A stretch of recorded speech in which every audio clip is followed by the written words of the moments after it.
আউযু বিল্লাহি মিনাশ শাইতানির রাজিম বিসমিল্লাহির রহমানির রহিম লা হাওলা ওয়ালা কুওয়াতা ইল্লা বিল্লাহিল আলিয়্যিল আযীম। আজকে যে সকল মা বোনেরা সন্তান আর লিব না মনে করেছেন যে আমি আর সন্তানের আমার আর কোনো প্রয়োজন নাই, আমি আর সন্তান লিব না, সন্তান নেওয়াতে বঞ্চিত থাকার জন্য, সেই সকল মায়েরাকে বলবো আমি যে আপনারা প্রথম, আমি এর আগেও বলেছি কয়েকবার যে আপনি আলবেরা চিনেন, আলবেরা গাছের পাতা নেবেন বড় সাইজের একটা, আর পাক্কা কলা নেবেন একটা। বড় সাইজের আলবেরা গাছের পাতা এবং পাকা কলা নিয়ে সানা বানাবেন, ভর্তা বানাবেন। আলবেরা গাছে দু সাইডে আছে কাঁটা, শুধুমাত্র কাঁটাটিকে ফেলেন, দু সাইডের কাঁটা ফেলেন। কাঁটা ফেলার পরে পাতাটাকে কুচি কুচি পাতলা পাতলা মিহি করে কাটেন। কাটার পরে একটি পাকা কেলা ওতে মিক্স করে সানা বানান, কুচলে কুচলে সানা বানিয়ে আপনি 3 দিন খাবেন। কখন খাবেন? ধরলেন আপনার মহিনা হতে লেগেছে 1 তারিখে, তাহলে আপনি 2 তারিখ, 3 তারিখ, 4 তারিখ 3 দিন 3টি আলবেরা গাছের পাতা, 3 দিন 3টা কেলা নিজের হাতে বানিয়ে সকালে খালি পেটে 3 দিন খাবেন।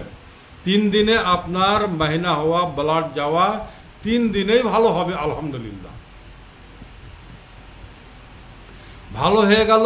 ভালো হওয়ার পরে আপনি যেটা করবেন সেটি হচ্ছে, আপনার বাড়িতে আছে তুলসী গাছের পাতা, তুলসী গাছের পাতা হাফ মুঠ নেবেন, আধা মুঠি হাফ মুঠ তুলসী গাছের পাতা 1 গ্লাস পানি দিয়ে খুব সুন্দর করে সিদ্ধ করবেন।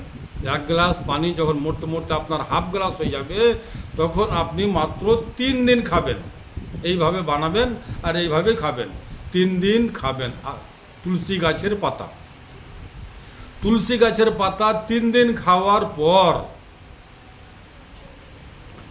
4 দিনের দিন আমার হাতে দেখতে পাচ্ছেন আপনি পুরিয়া, আমার হাতে দেখতে পাচ্ছেন আপনি এই পুরিয়া আপনি 3 দিন খাবেন দইয়ের সাথে, টক দই, খাট্টা দইয়ের সাথে 3 দিন 3টা পুরিয়া আপনি খেয়ে নেবেন।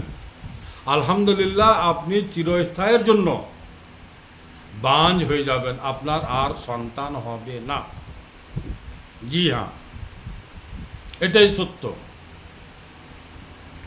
আল্লাহ পাকের নিয়ামত আপনাকে ধোঁকা দিবে না। কত সুন্দর সুন্দর ফর্মুলা, আর সম্পূর্ণ ন্যাচুরাল, বিশুদ্ধ, যাতে কোনো সাইড ইফেক্ট নাই। আমার ঠিকানা হচ্ছে মালদা কালীচক, পুরাতন হাট, 1 নম্বর পঞ্চায়েত অফিসের সামনে। আমার মোবাইল নাম্বার 9775411421। আসসালামু আলাইকুম ওয়া রাহমাতুল্লাহি ওয়া বারাকাতুহু।